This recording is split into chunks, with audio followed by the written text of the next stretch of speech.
Hello, ഞാൻ മന്ദവേലി S I ആണ് വിളിക്കുന്നത്. എന്താ സാർ? ജീനെ നീ എവിടെയാടാ വെച്ചിരിക്കുന്നത്?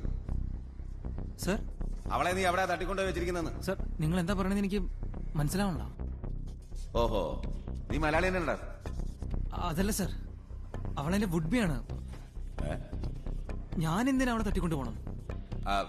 അതൊന്നും എനിക്കറിയണ്ട. വൈകുന്നേരം 5 മണിക്കുള്ളിൽ പെങ്കൊച്ചിനെ നീ സ്റ്റേഷൻ എത്തിച്ചിരിക്കണം. അതിനിടെ വല്ല ഉടായ്പ പണി കാണിച്ചാലുണ്ടല്ലോ, പൊന്നു മോനെ, നിന്റെ ഷഡ്ജത്തിൽ തുടങ്ങി പഞ്ചമത്തിലെത്തി മദ്യം അടിച്ചു കളിക്കാനുണ്ടല്ലോ, ഒടുവിൽ നീ ഒരു ചെഞ്ചുരുട്ടി ആയി പോവും. നിന്റെ നീ സ്റ്റേഷനിലേക്ക് വാടാ, അപ്പൊ പറഞ്ഞുതരാം.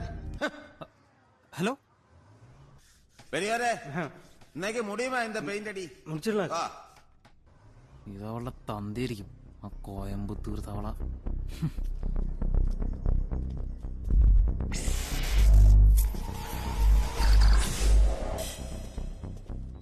പൊതിയുണ്ടോ ഡൂടെ? ഒരു പുക വിടാൻ. 5000. ഞാനിവിടെ ചരക്കിന് റേറ്റ് ഇട്ടാ ഒരു 500 പൊതി. ഞാനിപ്പോ മന്ദവേലി പോലീസ് സ്റ്റേഷൻ എടുത്തു. പിന്നെ എന്റെ ചേട്ടനെ അറിയാത്ത ഏത് പോലീസുകാരാടാ? ഞാൻ അവിടെ എത്തിട്ട് വിളി, നീ അവിടെ ഉണ്ടാവും. ഓക്കെ.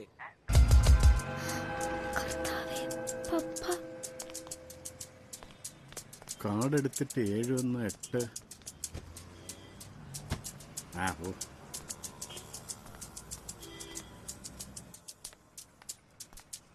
അയ്യാ, ഒരു BSN കൂപ്പൺ കൊടുക്കാൻ. കൂപ്പൺ കാലിയാച്ചു സാർ, ഈവനിങ് தான் വരും. ഈവനിങ് വരെ ഫോൺ ചെയ്യാതെ ഞാൻ കാത്തിരിക്കണം. അയ്യോ, ഈ ഫോൺ വർക്ക് ചെയ്യും? വർക്കാവും സാർ.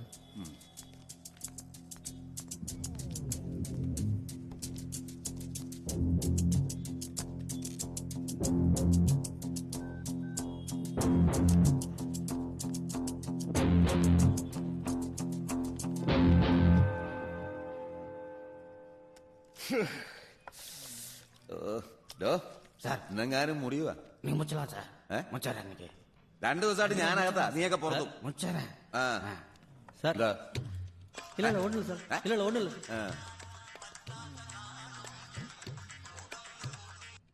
ഹലോ സാർ, ഞാൻ ജോണിക്കുട്ടിയാ. രാവിലെ എന്റെ മോളെ കാണാനില്ലെന്ന് കംപ്ലൈന്റ് തന്ന ആളാ ജോണിക്കുട്ടി. അവൾ എവിടെയുണ്ടെന്ന് വല്ല വിവരവും കിട്ടിയോ? നിങ്ങൾ പറഞ്ഞ പയ്യനെ ഞാൻ വിളിച്ചിരുന്നു, പക്ഷെ സംഗതി ചില പ്രശ്നമുണ്ടല്ലോ ജോണിക്കുട്ടി. അവൻ തന്റെ മോളെ കെട്ടാൻ പോകുന്ന പയ്യനാണെന്നാണല്ലോ പറയുന്നത്. ഇനി പെണ്ണ് പ്രേമിച്ച് ഒളിച്ചോടി പോയാൽ മറ്റാണോ? ഞാൻ നിങ്ങൾക്ക് അവന്റെ നമ്പർ തന്നത് അവനെ അറസ്റ്റ് ചെയ്യാനാണ്, അല്ലാതെ അവന്റെ ഭൂതവും പാപിയും വർത്താനവും ഒക്കെ കേട്ട് അന്വേഷിക്കാൻ വേണ്ടിയല്ല. ഇനിയെങ്കിലും ഒരു കാര്യം ചെയ്യും, അവനെ ഒന്നോടെ വിളിച്ച് നൈസായിട്ട് അവൻ എവിടെയുണ്ടെന്ന് മനസ്സിലാക്കി സാർ ജീപ്പ് എടുത്തോണ്ട് പോയിട്ട് അവനെ പൊക്കിക്കൊണ്ട് വന്ന് ലോക്കപ്പിലിട്ട് ശരിക്കൊന്ന് പൂസു സാറേ. അവൻ തത്ത പറയണ പോലെ സത്യമെല്ലാം തുറന്നു പറയും. സാറിനെയൊക്കെ ആരാ സാറേ പോലീസിലെടുത്തത്? മിസ്റ്റർ ജോണിക്കുട്ടി, എന്താ സാർ? നിങ്ങളൊരു കാര്യം ചെയ്യും, വീട്ടിൽ നേരെ കമ്മീഷൻ ഓഫീസിലേക്ക് ചെല്ലേ. അവിടുന്ന് ഒരു ഫോം കിട്ടും, അത് വാങ്ങിച്ച് ഫില്ല് ചെയ്യണം. ഈ ക്യാപിറ്റൽ ലെറ്റർ തന്നെ ഫില്ല് ചെയ്യണേ. അങ്ങനെ ഫില്ല് ചെയ്ത് കൊടുത്തു കഴിഞ്ഞാൽ അവിടുന്ന് ഒരു ലെറ്റർ വരും, പോലീസ് ട്രെയിനിങ്ങിന് ചേരാൻ. അതിന് സെലക്ട് ആയി ട്രെയിനിങ് ഒക്കെ കഴിഞ്ഞ് എന്നെക്കാൾ ഹയർ പൊസിഷനിൽ എങ്ങാനും ആയാ എന്റെ തലയിൽ കയറി നിറങ്ങുക, അപ്പൊ ഞാൻ അനുസരിക്കാം. അല്ലാതെ ചെമ്പൈ വൈദ്യനാഥ ഭാവന വായ്പാട്ട് പഠിപ്പിക്കല്ലേ. ഇനി എന്തെങ്കിലും ഡീറ്റെയിൽസ് വേണം ഞാൻ അങ്ങോട്ട് വിളിച്ചോളാം. എത്രയായി? 3 രൂപ സാർ. ഓ, കാശിന് കുറവൊന്നുമില്ല, കൂപ്പൺ ചോദിച്ചാ ഇല്ല.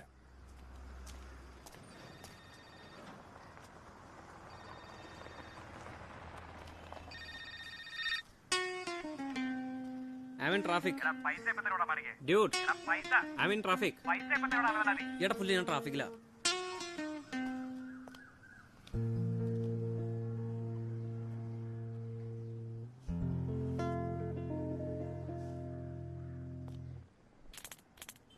ഈശ്വര, ബ്യൂട്ടിഫുൾ ഗേൾ.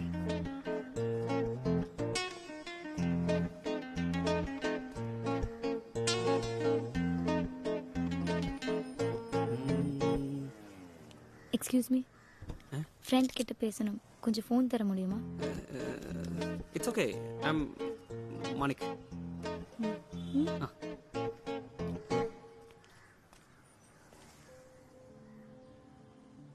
ഹലോ മാത്യു, ഞാൻ ജീനയാ.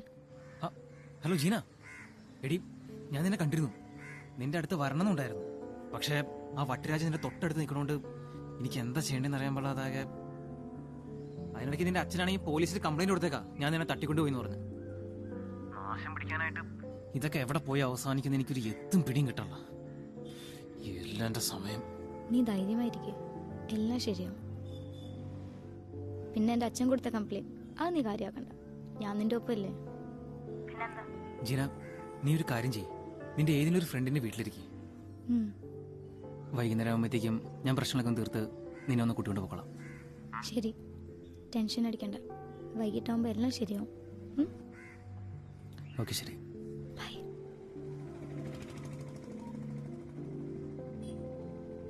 ഫോണിങ്ങനെ മേടിച്ച് പിന്നെ പേര് അയ്യോമ്മേ. Thank you. Okay, it's okay. Manik മലയാളിയല്ലേ? അതെ, പേരെന്താ? ജീന. ജീന യഹ മറന യഹ ജിസ്. ഇത് കണ്ണോ അതോ കാന്തമോ? Jeena you are very beautiful. Thanks. ഞാൻ Jeena go for a coffee chat. Excuse me. അല്ല, നമ്മള് മലയാളികളാണല്ലോ. കാപ്പിയൊക്കെ കുടിച്ച് സംസാരിച്ച്. നാട്ടിലെവിടെ വീട്? തൃശ്ശൂരാണോ കൊല്ലത്തോ? സോറി, ഞാൻ എൻഗേജ്ഡാ. ഓ, ഇപ്പൊ ബിസിയാണല്ലേ? അതല്ല, ഞാൻ കമ്മിറ്റഡാ. കല്യാണം ഉറപ്പിച്ചതാ. ശരി, ഞാൻ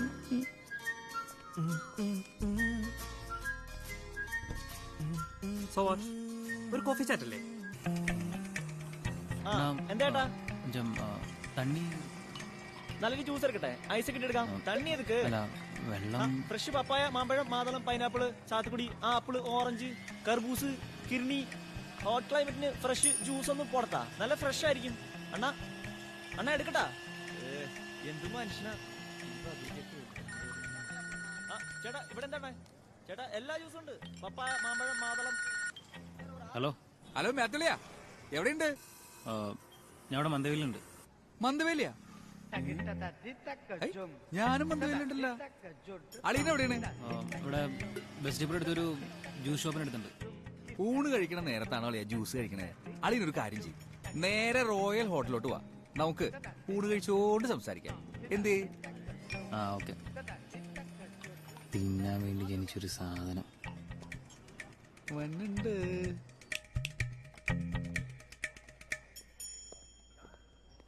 യെസ് സർ. Okay sir. മാത്തളിയാ, എന്താ കഴിക്കണേ? ഇല്ല, എനിക്കൊന്നും വേണമെന്നില്ല. ഒരു മട്ടൻ ബിരിയാണി കഴിച്ചാലോ? ആ. 2 മട്ടൻ ബിരിയാണി, ഒരു ബിക്കൻ ചില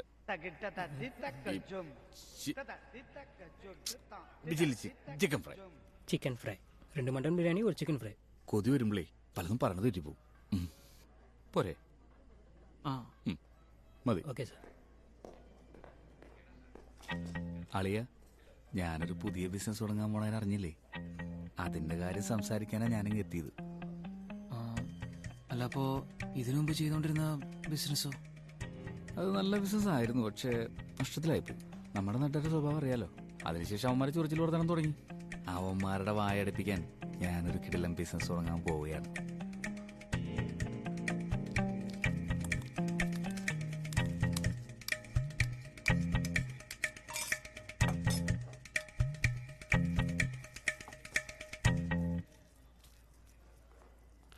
അതിനെപ്പറ്റിയൊക്കെ ഞാൻ പിന്നെ പറയാം.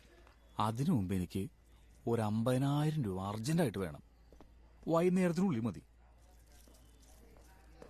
അളിയന് ഇവിടെ ഒരുപാട് കൂട്ടുകാരൊക്കെ ഉള്ളതല്ലേ. കടായിട്ട് വേണ്ട, നമ്മുടെ ബാക്കി ശ്രീധരൻ തരാനില്ലേ? അത് തന്നാ മതി. ഞാൻ ഈ ബിസിനസ് ഒക്കെ ചെയ്ത് പച്ച പിടിച്ചാലളിയാ അളിയന്റെ പെങ്ങള് നല്ല ഹാപ്പി ആയിട്ടിരിക്കൂ. അങ്ങനെ ആവുമ്പോ അളിയൻ വീട്ടിൽ വരുമ്പോ ഇതുപോലെ മട്ടൻ ബിരിയാണി ഒക്കെ കഴിക്കാം. എന്തേ?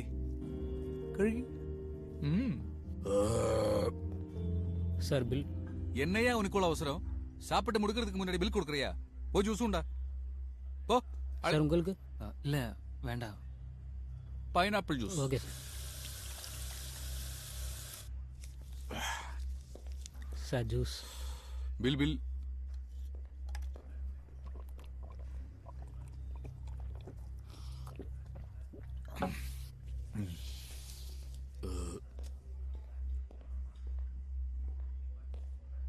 സെബിൽ അളിയത് ലാഭമുണ്ടത്. ഇവിടെ പൈസ കുറവാണ്. ദേ അളിയ, എനിക്ക് ബിസിനസിന്റെ കാര്യത്തിന് 1-2 പേരെ കാണാനുണ്ടേ. ഇവിടെ തന്നെ നമുക്കിറങ്ങാം. ഇല്ല, അളിയൻ പോയിക്കോ. എൻ്റെ ഒരു കൂട്ടുകാരൻ ഇങ്ങോട്ട് വരാൻ പറഞ്ഞിട്ടുണ്ട്. ഞാൻ അവനെ കണ്ടിട്ട് പോക്കോളാം. ഞാനൊരു 5 മണിയാകുമ്പോൾ വിളിക്കാം. ആ ദേ മറക്കരുത്, 5 മണിട്ടാ.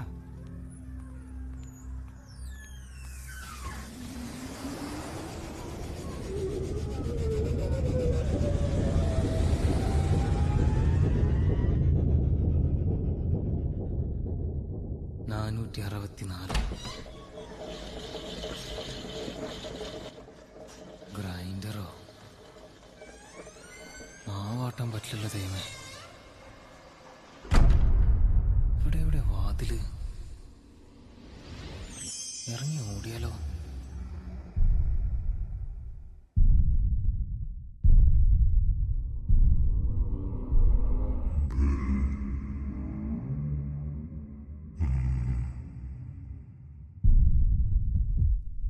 കർത്താവേ, എന്ത് ചെയ്യും?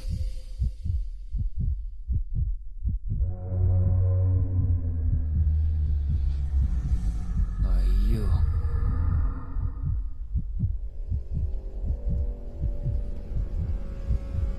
ഓടാലേ.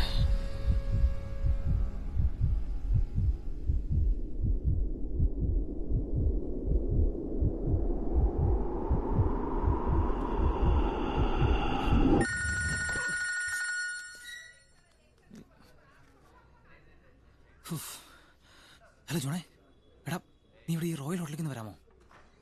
നിന്റെ ഓഫീസിന് തൊട്ടടുത്താ. എടാ പ്ലീസ് ഡാ, ഞാനിവിടെ തന്നെ ഉണ്ട്. ഒന്ന് പെട്ടെന്നോ. ഓക്കെ. എന്തു പറ്റിയടാ?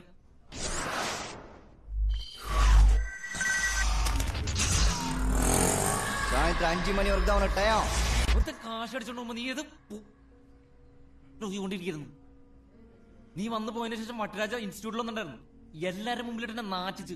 എന്റെ അപ്പത്തെ അവസ്ഥ നിനക്ക് പറഞ്ഞു കഴിഞ്ഞാൽ മനസ്സിലാവില്ലടാ. ഒരു വക പള്ളിപ്പെരുന്നാൾ മുണ്ടൊഴിഞ്ഞ സ്ഥിതിയായിരുന്നു. ഒരു കാര്യം ഞാൻ പറഞ്ഞേക്കാം, സമയത്തിന് കാശ് എത്തിച്ചിട്ട് നമുക്ക് 2 പേർക്കും പണിയാണ്. അത് ഏറ്റവും കൂടുതൽ പണിയിട്ട് പണം എനിക്കാ. ഉന്നയിച്ച് ഞാൻ പണം തരേ ഞാൻ അയാൾ പറഞ്ഞത്.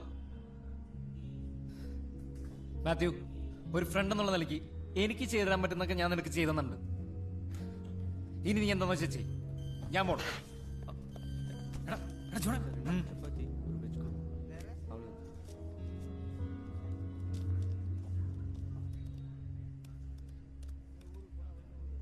നിന്നോടൊന്നും പറഞ്ഞിട്ട് ഒരു കാര്യമില്ലെന്ന് ഇപ്പൊ എനിക്ക് മനസ്സിലായി. ഒരുത്തൻ കൈ കിട്ടി കഴിഞ്ഞാൽ വെട്ടി കൊല്ലാൻ നടക്ക. കയ്യിലാണെങ്കിൽ ഇപ്പൊ തന്നെ പൈസ ഇല്ല. ആ സമയത്ത് അവന്റെ 2 mutton biryani, chicken fry, pineapple juice. എടാ, എന്റെ അളിയും വന്നിട്ടുണ്ടായിരുന്നു നാട്ടിൽ നിന്ന്. അയാളെ കഴിച്ചതിന്റെ അരമണിക്കൂറായിട്ട് ഞാനിവിടെ എന്താ ചെയ്യേണ്ടതെന്ന് അറിയാൻ പാടില്ലാതിരിക്കുക. എന്റെ കയ്യിലാണെങ്കിൽ 5ന്റെ പൈസ ഇല്ലടാ. ഈ ഒരു പ്രാവശ്യം കൊണ്ട് നീ ഇത് കൊടുക്കണം. എന്റെ കയ്യിൽ കിട്ടുമ്പോൾ ഞാൻ തരാം, പ്ലീസ്. ശരി വാ.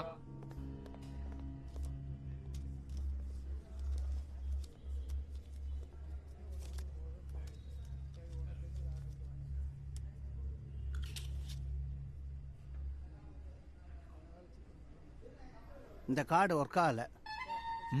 ஒர்க் ஆகல. വർക്കല്ലേ? ஒர்க் ஆகல.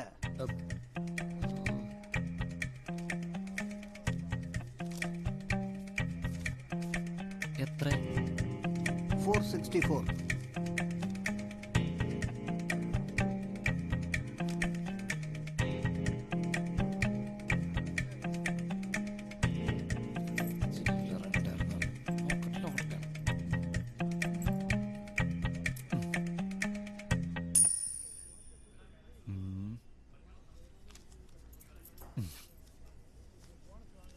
കറക്റ്റ് അല്ലേ?